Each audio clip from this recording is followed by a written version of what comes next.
Hi friends, నా పేరు నాగేశ్వరరావు. మీరు చూస్తున్నారు తెలుగు కాంపిటేటివ్ ఎగ్జామ్స్.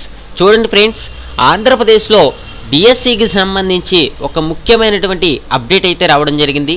దీని గురించే ఈ వీడియోలో మనం మాట్లాడుకుందాము. చూడండి ఫ్రెండ్స్, మీరు ఈ తెలుగు కాంపిటేటివ్ ఎగ్జామ్స్ అనే ఛానల్లో సబ్స్క్రైబ్ చేసుకోవడం ద్వారా ప్రతిరోజు జాబ్ ఇన్ఫర్మేషన్ తెలుసుకోవచ్చు. అంతేకాకుండా మీరు కాంపిటేటివ్ ఎగ్జామ్స్ కూడా ప్రిపేర్ అవ్వచ్చు.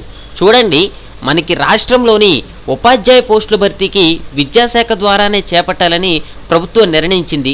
డిఎస్సి ద్వారా వీటి భర్తీకి త్వరలో నోటిఫికేషన్ విడుదల చేయడానికి ఏర్పాట్లు చేస్తున్నారు.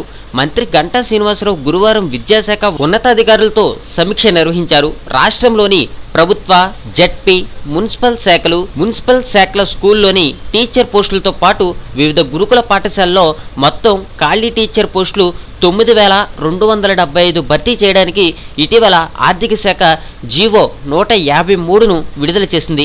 టీచర్ పోస్టులను ఏపీపీఎస్సీ ద్వారా భర్తీ చేయాలని భావించినప్పటికీ ఇప్పుడు విద్యాశాఖ ద్వారానే డిఎస్సిని చేపట్టాలన్న నిర్ణయం తీసుకున్నారు. ప్రభుత్వం అనుమతించిన పోస్టులో జెడ్పీ, ఎంపీపీ పాఠశాల టీచర్ పోస్టులు 5,000, మున్సిపల్ టీచర్ పోస్టులు 1,100 వరకు ఉన్నవి. 6,100 పోస్టులు డిఎస్సి ద్వారా భర్తీ చేయడంపై స్పష్టత వచ్చింది.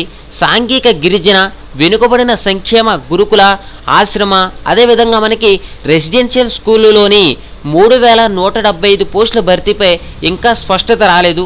ఈ పోస్టులను గతంలో ఆయా శాఖల ద్వారానే భర్తీ చేయించారు.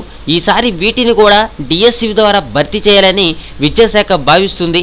అయితే చూడండి, సంబంధిత శాఖలు అంగీకరించడం లేదు. దీనిపై సీఎంతో చర్చించాక నిర్ణయం తీసుకుంటారు. అయితే దీనికి సంబంధించినటువంటి పూర్తి వివరాలు అనేవి మనకేంటంటే ఈరోజే ప్రకటన అనేది రావడం అనేది జరుగుతుంది అని మనకి చెప్పడం జరుగుతుంది. అయితే దీనికి సంబంధించి ఏ విధమైనటువంటి అప్డేట్ వచ్చినా సరే నేను కంపల్సరీగా వీడియో అనేది చేస్తాను. ఆ వీడియో మీరు మిస్ కాకుండా ఉండాలి అని అనుకుంటే ఈ వీడియో కింద కనిపిస్తున్నటువంటి సబ్స్క్రైబ్ బటన్ మీద క్లిక్ చేసి సబ్స్క్రైబ్ చేసుకోండి. Thank you for watching. Have a nice day.